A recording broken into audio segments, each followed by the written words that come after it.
감사절 예배로 모였어요. 오랫도록 감사절을 지켰습니다. 추수감사주일, 추수감사절.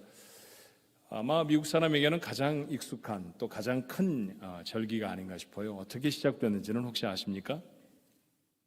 영국에서 신앙의 자유를 찾아서 네덜란드로 왔던 사람들이 그곳에서 살면서 온전한 신앙의 모습을 갖지 못하는 갈증에 시달리죠. 그래서 그곳에서 다시 신대륙을 찾아 떠납니다. 그렇게 도착한 곳이 동부의 프리머스라고 하는 곳이에요. 처음 도착했을 때 굉장히 어려웠다고 합니다. 인디언들이 도와주어서 첫 해 농사를 잘 지었어요. 그리고 그 지은 농산물, 인디언들을 초대해서 저들과 함께 예배를 드리고 나누었던 것, 그게 1621년엔 첫 번 추수 감사 예배였죠. 그해 윌리엄 브래드포드라고 하는 주지사가 이날을 감사절로 하십시다, 그렇게 선포를 합니다. 1777년 10월에는 동부의 13개 주, 미국을 시작한 주라고 하는 별명이 붙어 있지 않습니까? 국기 중에 이 스트라이프로 되어 있는 13개의 줄이 바로 이 13개의 주를 의미하는 것이죠. 그 주에서 모두 다 감사절을 함께 지났습니다. 그러다가 1863년에 에브라함 링컨 대통령이 전국에서 다 이날은 감사절로 지키십시다 라고 공휴일로 선포를 해요. 이해는 남북전쟁 이듬해였습니다. 그래서 이때 선포된 감사절은 벅듯 기뻤다고 하지요. 내전으로 온 나라가 상처투성이었지만 새로운 희망을 발견하는 계기가 되었습니다. 하나님께 대통령이 크게 감동을 받았는 모양입니다. 감사절 선언문이라고 하는 걸 발표를 합니다. 제가 조금 요약해서 읽으면 이래요. 올 한 해는 들판의 풍성한 곡식과 맑고 푸른 하늘로 큰 축복을 받았습니다. 우리는 이런 풍요들이 어디서 왔는지 쉽게 잊어버립니다. 더욱이 어떤 축복은 항상 깨어서 돌보시는 전능하신 하나님의 섭리에 대해 습관적으로 무감각한 마음까지도 부드럽게 할 만큼 우리의 상상을 초월하는 놀라운 것입니다. 그 어떤 인간의 모략과 지혜도 이런 놀라운 일을 만들지 못했습니다. 이 모든 것은 때로 우리의 죄들에 대해 분노하시면서도 긍휼을 베푸시는 하나님의 은혜로운 선물입니다. 정말 아름다운 글이죠. 지금 읽어도요. 하나님의 은혜에 대해 감사하는 절기, 바로 그것이 추수감사절입니다. 처음 시작했을 때부터 하나님께 감사하고 그 축복을 이웃과 함께 나누는 절기, 이것이 추수감사절이죠. 올해 오랜 전염병에 시달려온 우리도 다시 감사절을 맞습니다. 남북전쟁 끝에 희망을 발견했던 그때의 감사절처럼 오늘의 감사가 내일을 사는 능력이 되시기를 주님의 이름으로 축원합니다. 아까 인사하셨지만 우리 한 번 더 감사절 인사할까요? 변함없이 은혜를 베푸신 하나님께 감사합니다. 이렇게 한번 인사하십시다. 변함없이 은혜를 베푸신 하나님께 감사합니다. 하나님께 감사합니다. 우리 가족들은 이 말을 잘 압니다. 생각하면 감사하게 된다. 그렇죠?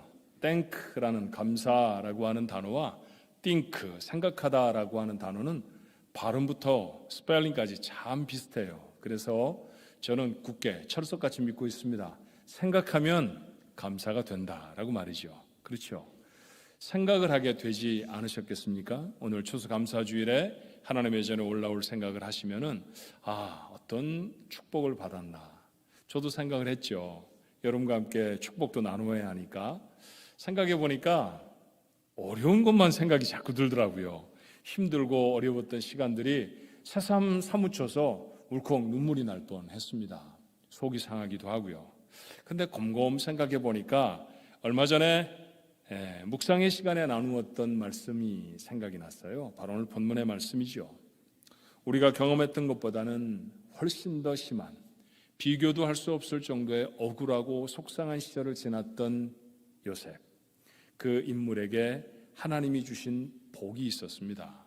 척박하고 어려운 삶을 지나지만 여전히 그가 축복의 사람일 수 있었던 까닭, 오늘 말씀을 통해 여러분과 함께 나누고 싶습니다. 요셉은 야곱의 11번째 아들입니다. 특별히 사랑했죠. 형제들이 다 나가 들판에서 일을 하는데 이 친구는 호사스러운 옷을 입고 형제들을 감독하는 일을 맡겼습니다. 얼마나 미운 털이 베겼을까요? 자기들과 비교가 되지 않는 예쁜 옷을 입고 있는 동생, 거기다가 쉬는지 노는지 제대로 일을 하고 있는지 낱낱이 가서 아버지한테 다 일러 바치는 동생, 아버지가 시켰다는 사실을 알지만 아마 미웠을 거예요. 자, 그런 요셉에게 어느 날 야곱이 다시 이릅니다. 형들이 양을 치러 나갔으니까 게으름은 부리고 있지 않은지 가서 좀 살펴보아라. 그래서 형들을 찾아 나서지요. 근데 형들은 벌써 더 좋은 목초지가 있다는 소식을 듣고 다른 곳으로 옮겨간 후였습니다. 집들이 많고 지금처럼 지도가 잘 준비되어 있었던 시절이 아니었습니다. 형들을 찾기에 참 모진 고생을 했어요. 길을 지나가던 사람들에게 묻고 이곳저곳을 수소문해서 겨우 형들 있는 곳에 도착을 합니다. 야, 형을 발견했으니 이제 밥을 좀 먹을 수 있겠다.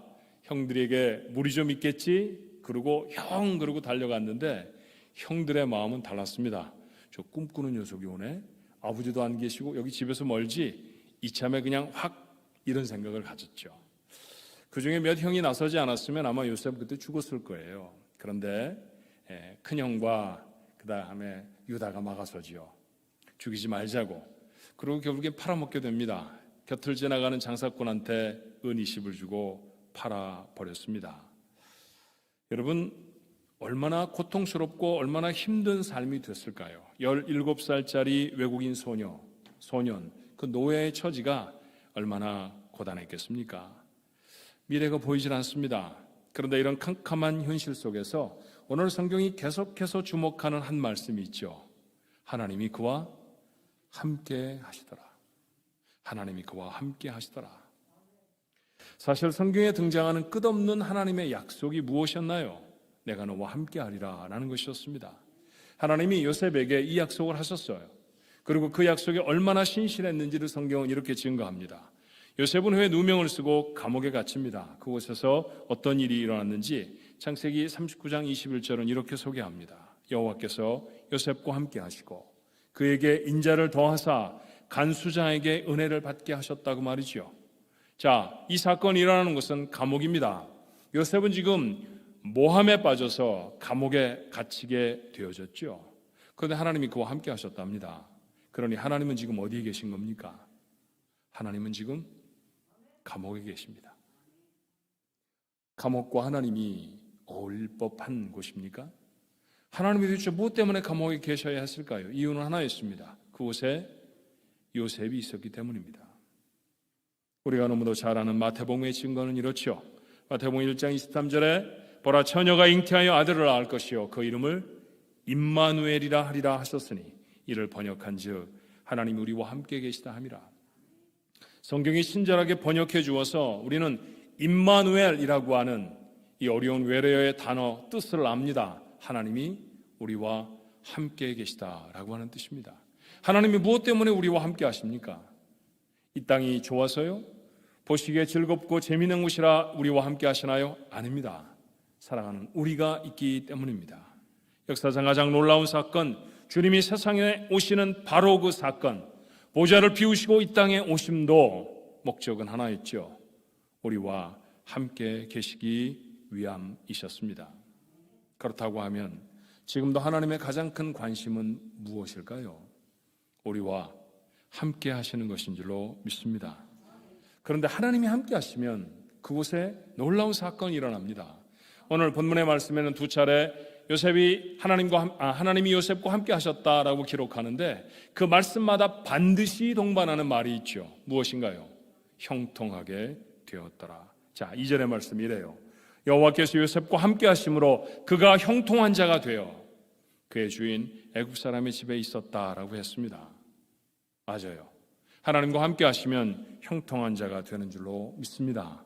형통이라는 게 뭔가요? 무엇인지 잘 되어졌다는 말 아닙니까?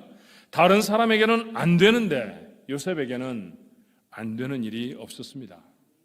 결국 그는 가장 뛰어난 사람으로 인정이 되어졌고 그 집에서 모든 것을 관장하는 우두머리가 됩니다. 무엇이 그를 형통한 자가 되게 했을까요? 그가 그동안에 살아온 지식입니까? 경험이었나요? 그는 다른 사람보다 특별히 더 지혜스러워서요? 그랬나요? 아니었습니다. 하나님이 함께 하셨기 때문입니다. 출애굽의 역사를 기억하시죠? 지팡이 하나 달랑 들고선 모세, 그리고 고대의 가장 강력한 군대를 가진 바로, 누가 더 강해 보입니까? 바로가 훨씬 강해 보입니다. 바로 앞에 서 있는 모세, 정말 아무것도 아닙니다. 하지만 그 싸움의 결과는 어땠나요? 누가 이겼습니까? 모세가 이겼습니다. 왜 그랬을까요? 하나님이 그와 함께 하셨기 때문입니다. 세상엔 하나님의 사람을 막아설 사람이 없습니다. 200만 명의 백성들 홍해가 막아섭니다. 건널 수가 없어요. 이건 자연 아닙니까? 바다를 도대체 어떻게 할 것입니까? 그들에게는 배도 없었고 로프도 없었습니다. 건널 수 있다고 생각한 사람은 그들 중에 아무도 없었을 것입니다. 그러자 하나님은 바다를 갈라버리시죠. 바다가 갈라진 까닭은 무엇이었을까요? 하나님이 그들과 함께 하셨기 때문입니다. 맞아요. 다시 한번 기억해 볼까요? 하나님과 함께하는 사람을 막아설 상황, 이 세상에 그런 상황은 없습니다. 여러분 앞에 아직도 바로 같은 사람이 막아서고 계시나요? 이 사람을 설득해야 되는데 내가 설득력이 부족해. 그렇습니까? 나하고 비교해 이 사람은 너무 나쁜 사람이야. 그런 생각이 드시나요? 아닙니다. 내가 과연 하나님과 함께 하고 있는지 확인해야 합니다. 하나님이 여러분과 함께 하신다고 하면 여러분 앞에서는 그 누구도, 그것이 바로의 배꼽절쯤 되어지는 대단한 사람이라 할지라도 여러분을 막아서지 못할 줄로 믿습니다. 홍해 같은 문제가 늘 우리 앞에 있죠. 어떤 때는 건강이라는 홍해가 가로막기도 하고요. 어떤 때는 사람과의 관계라고 하는 홍해가 우리를 꼼짝 못하게 하기도 합니다. 경제적인 어려움은 또 얼마나 고단한 홍해인지 몰라요. 배를 찾아다니시겠습니까? 아니면 바다를 가로지를 로프가 어디 있는지 수소문을 하시겠습니까? 수영 실력을 길러서 건너겠다고 하는 사람은 미련한 사람입니다. 해결의 방법은 무엇인가요? 하나님입니다. 하나님과 함께하는 것. 그러니 여러분, 하나님을 찾으십시오. 하나님과 함께하면 홍해는 더 이상 바다가 아닐 것입니다. 하나님이 함께하는 사람은 그가 어디에 있든지 만나는 사건과 인물이 어떤 것이든지 형통케 하시는 줄로 믿습니다. 이것이 바로 최고의 복인 것이죠. 인생이 살아가면서 받을 수 있는 가장 큰 복, 하나님이 함께 계시다는 복 아닙니까? 여러분 아이들이 어렸을 때 그 아이들과 함께 여행을 떠나보신 경험이 있으시나요? 저도 있었습니다. 조그마한 어린 아이들이 여행을 가자, 2박 3일, 3박 4일 혹 일주일쯤 어딘가 가자고 하면 뭘 걱정합니까?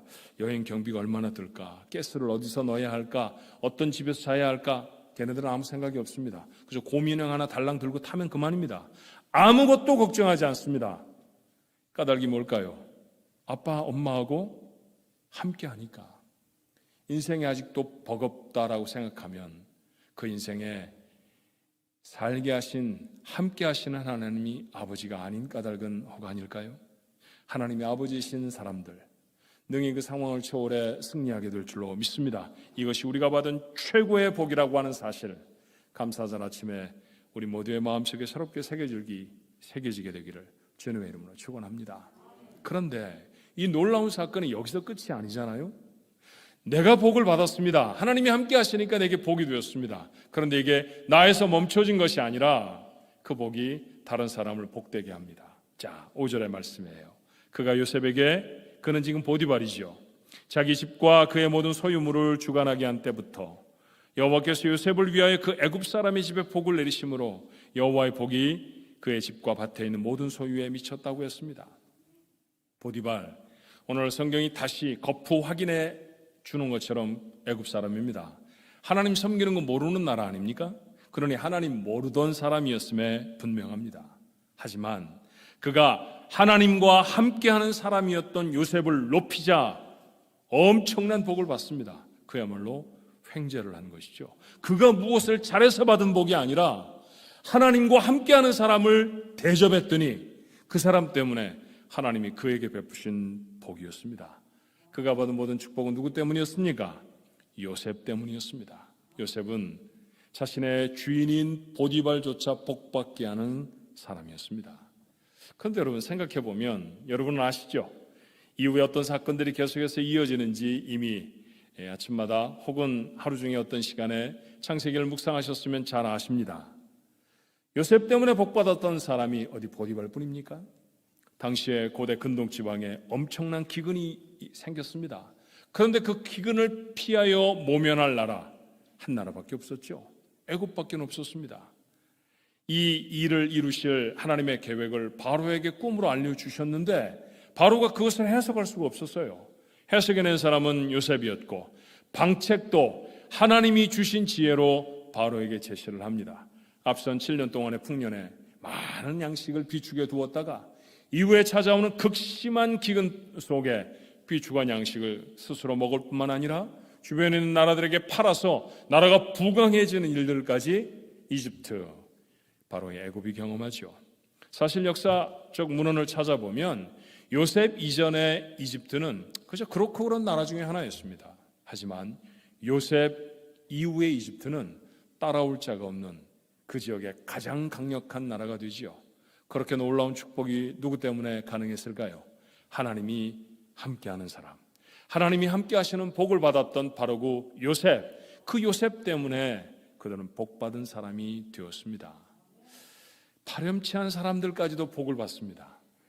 요셉의 주변에 있었던 가장 파렴치한 사람들, 동생을 은 20에 팔아먹었던 형들이죠. 물론 자기들도 20년 이상 죄책감에 시달렸다고 항변할지 모르지만요, 어디 배가 다르다고 동생을 돈 주고 팔아먹습니까? 그런 일은 있을 수 없습니다. 그런데 요셉은 이를 뽀득뽀득 갈고 후에 만났을 때 원한으로 그들에게 갚지 않았죠. 이후에 그들이 사는 곳에도 기근이 찾아왔을 때 요셉의 형제들이 살아날 수 있는 방법은 무엇이었나요? 요셉이었습니다. 요셉은 그의 나라로 자신을 팔아버렸던 형들과 형들의 가족들까지 다 초청해서 그들을 잘 먹이고 잘 세웁니다. 동생 잘 둬서 복받은 사람들이죠. 그 동생이 어떤 사람이었기 때문입니까? 하나님이 함께 하시는 사람이었기 때문입니다. 똑똑한 동생을 둬서 형들이 복받은 게 아닙니다. 하나님과 함께하는 사람이 동생이었기에 그들은 기근을 면할 수 있었습니다. 하나님과 함께하는 사람 때문에 전혀 하나님과 관계도 없었던 사람들과 나라들의 하나님의 축복이 임합니다. 하나님과 함께하는 사람은 다른 사람을 복받게 합니다. 이것이 하나님의 택하신 사람들의 삶이어야 합니다. 하나님이 아브라함을 선택하셨을 때 무엇을 약속하셨던가요? 우리가 오랫도록 우리의 마음에 담고 기억해야 할 말씀입니다. 창세기 12장 2절이죠. 내가 너로 큰 민족을 이루고 내게 복을 주어 내 이름을 창대하게 하리니 뭐가 되겠다고요? 복이 될지라. 우리말 옛성경이 있었죠. 지금 우리가 쓰는 버전을 개역, 개정 그렇게 말한다고 하면 옛날에 그냥 개역 성경이 있었습니다. 그 개역 성경에는 이 뜻을 새기느라 복의 근원이 될 것이다. 그렇게 번역하기도 했었습니다. 이것이 야곱에게 다시 더 구체적으로 약속이 되죠. 28장 14절에 내 자손이 땅의 티끌같이 되어서 내가 서쪽과 동쪽과 북쪽과 남쪽으로 퍼져나갈 것이며 땅의 모든 족속이 너와 내 자손으로 말미암아 복을 받으리라. 야곱에게 그렇게 확장되어진 복이 요셉에게 구체적으로 실현이 되고 있습니다. 요셉 때문에 보디발의 복을 주셨고 요셉 때문에 애굽의 복을 주셨으며 요셉 때문에 형제들에게 복을 주셔서 이스라엘이라고 하는 민족을 이루게 하십니다. 여러분과 저도 하나님의 택함을 받은 하나님의 자녀인 줄로 믿습니다. 그렇다고 하면 함께 하겠다라고 하는 약속 우리 것이 아닙니까? 우리가 받은 가장 큰 복이 무엇일까요? 하나님이 함께 하시는 것입니다. 가만히 생각해 보면 그렇잖아요. 요셉이 남의 집에 종이 되어졌을 때 하나님이 그에게 복을 주셨다고 하면 종살이 면하게 해주셔야죠. 그렇죠. 근데 여전히 종인데 하는 일이 잘 됩니다. 이 하나님의 섭리가 참 오묘해요. 종에서 풀어주시는 것이 아니라 여전히 신부는 종인데 종이 하는 일이 잘 되는 거예요.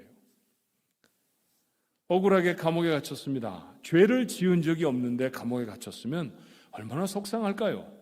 그런데 하나님이 그에게 복을 주셨습니다. 그러면 어떻게 해야 됩니까? 억울함을 풀어주셔서 감옥에서 나와야 되잖아요. 그런데 여전히 감옥에 있습니다. 그런데 하는 일이 잘 됩니다. 우리는 알죠. 하나님이 어디까지 밀어붙이시는 겁니까? 그곳에서 바로의 비서들이었던 술 맡은 관원장, 떡 맡은 관원장 만나야 하잖아요. 그래야 바로에게 갈 수 있는 길이 생길 것 아닙니까? 하나님은 거기까지 섭리하고 밀어가시지만 요셉은 몰랐습니다. 속상할 법 하지 않았을까요? 우리에게도 마찬가지입니다. 하나님 복을 주셨다면서요. 그런데 왜 돈이 펑펑 생기지 않죠? 하나님 복을 주셨다면서요. 왜 그런데 제 병이 낫지를 않는 것입니까? 하나님 제가 복을 받았다면서요.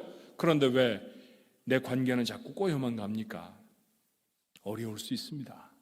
하지만 그 어려움 가운데서 우리가 붙들고 우리가 확인해야 될 가장 큰 복, 미래의 놀라운, 우리가 기대하지도 않았던 어마어마한 복이 될 그 복 무엇입니까? 하나님의 함께 하심입니다.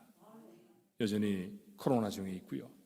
여전히 예배 중에 마스크를 쓰고 예배를 드리지만 그렇게 우리의 삶의 제한과 한계가 많지만 우리는 복받은 사람인 줄로 믿습니다. 왜요? 하나님이 함께 하시니까 말이죠. 그렇습니다. 이 감사절 아침에 나와 함께 하셨던 하나님, 그 하나님 때문에 나는 세상에서 가장 복된 인생이야 라고 하는 사실을 기억하십시다. 한 걸음 더 나가자고 했죠. 복은 나만 받으면 정말 작은 복에 지나지 않죠. 하나, 내게 주신 복이 다른 사람에게 복이 되어질 때 그건 정말 복된 인생이 된답니다. 다른 이를 복되게 했던 요셉의 삶, 하나님은 우리에게도 약속해 주실 줄로 믿습니다. 금세기 역사상 있었던 큰 사건들 중에 하나를 꼽는다고 하면 동서독을 가로막았던 장벽이 무너진 것입니다. 그렇죠. 역사상 그 어마어마한 일, 아무도 기대하지 못했던 그 일이 일어난 것을 역사학자들은 이 세기에, 우리가 살아가던 세기에 일어났던 가장 큰 사건이라고 생각합니다. 그런데 여러분, 그 사건의 배후에 교회가 하나님이 함께하는 사람들이 있었다는 사실을 아는 사람들은 많지 않습니다. 1989년에 동독 지역에, 그러니까 공산당이 다스리고 있던 곳이죠. 라이프치히라고 하는 아주 유서 깊은 도시가 있습니다. 그 도시에 4개의 교회가 모여서 기도회를 시작했어요. 성 니콜라이 교회, 그리고 길 하나만 건너면 만날 수 있는 엄청나게 크고 아름다운 루터와 바흐로 유명한 성 토마스 교회, 성 요한네스 교회, 그리고 개혁교회, 이렇게 4개의 교회가 연합 기도회를 시작했습니다. 매주 월요일 오후 5시면 기도하는 사람들이 모였죠. 첫 번 모였던 사람들의 숫자는 12명이었습니다. 그런데 자꾸 사람이 많아지는 거예요. 월요일 되기만 하면 12명이 20명이 되고 20명이 100명이 됩니다. 공산주의 국가에서 당국의 허락을 받지 않은 채 이렇게 사람들이 많이 모이는 것은 불편한 일입니다. 그래서 비밀 경찰들을 보내서 조사하기 시작했죠. 그런데 열심히 기도하고 하나님이 나라의 통일을 주세요라고 기도할 뿐이지 대정부적으로 무슨 반대를 하거나 무슨 지도자들의 반기를 드는 그런 일들을 하지 않았기 때문에 아무도 체포해 갈 수가 없었어요. 답답하고 속이 상했습니다. 그런데 모임은 점점 커졌죠. 급기야 5만 명의 기도자들이 모이게 됐습니다. 공산 정부는 긴장하게 됐고요.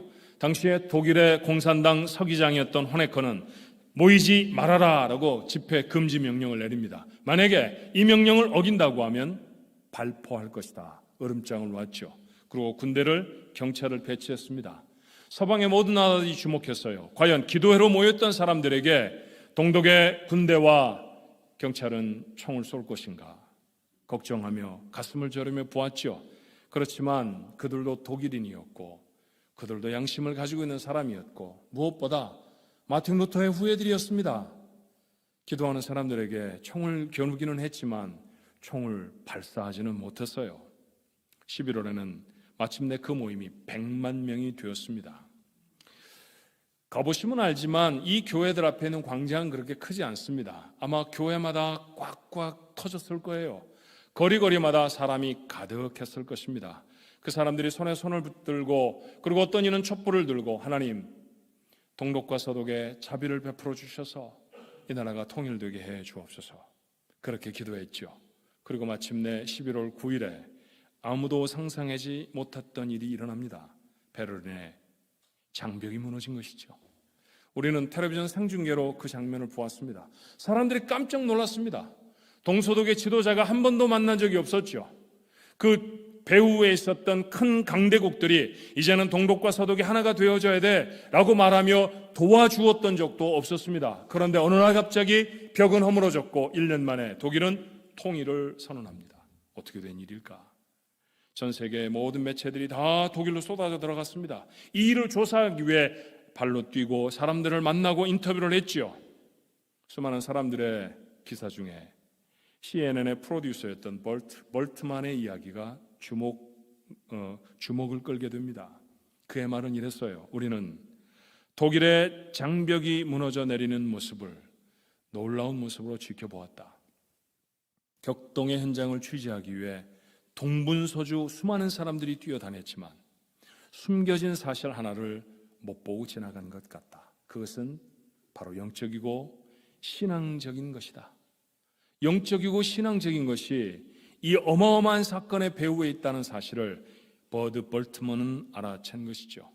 수많은 기자들이 그 매같이 날카로운 눈들이 놓치고 보지 못한 것, 하지만 라이프치히 시민들은 다 알았답니다. 이 사건이 끝나고 얼마 되지 않아서 어떤 집의 대문 앞에, 어떤 교회 앞에 가로수에 이런 깃발들이 걸리죠. Wir danken dir Kirche. Thank you, Church. 교회에 감사합니다. 독일 사람들은 압니다. 통일을 위해 교회가 기도해 주었다는 것을, 하나님이 함께하는 사람들이 이 어마어마한 일들을 이루어냈다는 것을 그들은 지금도 잊지 않고 기억합니다. 이게 교회입니다. 이게 하나님이 함께하는 사람들이 이룰 기적입니다. 감사절에 우리는 어려움에도 불구하고 하나님이 우리와 함께 하셨다는 사실을 다시 확인하지 않습니까? 이와 비교할 다른 복은 세상에 없습니다. 하나님과 함께하는 사람은 다른 사람도 복받게 하는 줄로 믿습니다. 그러니 우리는 오늘 이런 꿈을 다시 꾸도록 하십시다.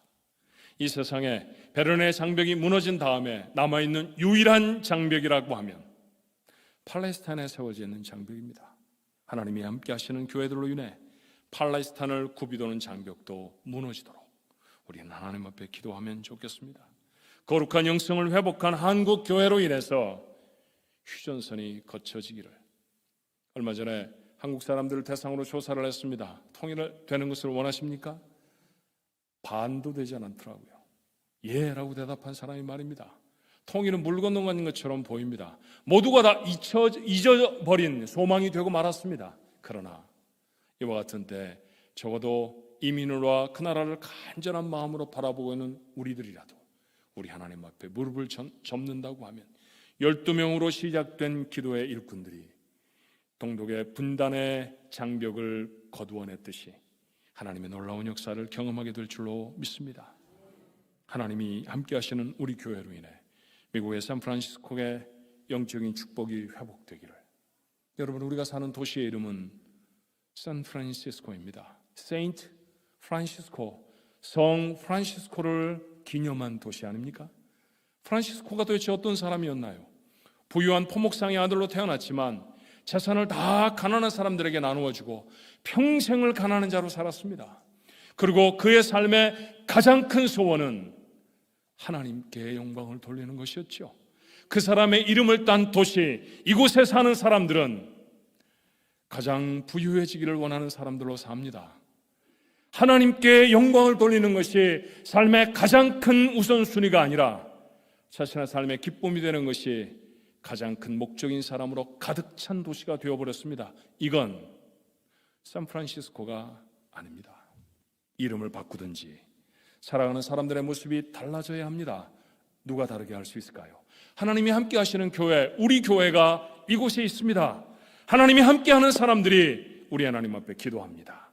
이 땅에 하나님이 허락하신 은혜와 능력이 새로워지게 하여 주시옵소서. 우리 교회에서 자라난 요셉 같은 젊은이들 때문에 어떤 나라와 어떤 민족의 운명이 바뀌어지는, 마치 수백 년 전에, 100여 년 전에 우리나라로 미국의 젊은이들이 그렇게 자신의 보장된 미래를 버려버리고 와서 복음을 전해주어 오늘날의 대한민국이 되어졌듯이, 그렇게 우리는 또 다른 어떤 나라의 운명을 바꿀 수 있는 젊은이들이 우리 교회 안에서 자라나기를 소원합니다. 다른 이에게 복을 주는 사람들입니다. 예배가 마치면 전통적으로 우리가 했던 것처럼 땡스기빙에 나누어 주는 삶 중의 일환으로 우리는 장학금을 수여합니다. 많은 선교지 학생들이 장학금을 받을 것입니다. 한 번도 만나보지 못한 사람들입니다. 한 번도 가보지 못한 나라일 수 있습니다. 그러나 그곳에 전해지는 이 작은 물질이 그들에게 하나님의 희망이 될 수 있도록, 그들이 만났던 그 하나님의 사랑 때문에 저들이 잘 훈련받고 잘 공부해서 그 나라를 바꾸는 하나님의 사람이 되어지도록, 그렇게 우리는 우리의 작은 복을 떼어 다른 이에게 나눠주며 그들을 복되게 하는 사람 되어야 할 것입니다. 생각만 해도 신이 납니다. 이것이 진짜 감사절인 줄로 믿습니다. 이 감사의 깊은 깨달음이 우리 가족들 모두에게 충만하시기를 바랍니다. 딸이 죽음의 사선을 넘나드는 위태로운 상황이었습니다. 이빨이 부러져 나가고 입에서 피가 가득 토해지는, 의사들은 왜 이런 병이 생겼는지, 이 아이를 어떻게 고칠 수 있을지 알 수 없다고 했습니다. 중환자실 바깥에서 그 차디찬 복도에 엎드려서 젊은 아빠가 부르짖으며 기도를 하는데 하나님의 음성이 들리는 것 같았어요. 너는 복받은 사람이다. 아니, 이 뜬금없는 이야기가 무엇입니까? 딸이 죽어가고 있는데 복을 받았다니요. 기도하면 할수록 그 소리는 더 명료해졌습니다. 너는 복받은 사람이야. 내가 너를 위해 내 아들을 주었어. 내 아들은 너를 위해 생명을 주었지. 그러니 너는 복된 사람이야. 기도할수록 그게 더 분명해졌어요. 그 하나님을 붙들고 일어섭니다. 죽을 줄 알았던 딸도 그 아빠의 메시지를 듣고 일어서 살아났습니다. 그때 감격으로 지었던 찬송이 하나 있어요. 생명과 바꾼 주의 사랑이라고 하는 찬송입니다. 오늘은 우리 그 찬송을 함께 부르면서 우리 마음에 한번 담아봤으면 참 좋겠네요. 생명과 바꾼 주의 사랑, 우리 함께 찬송합니다.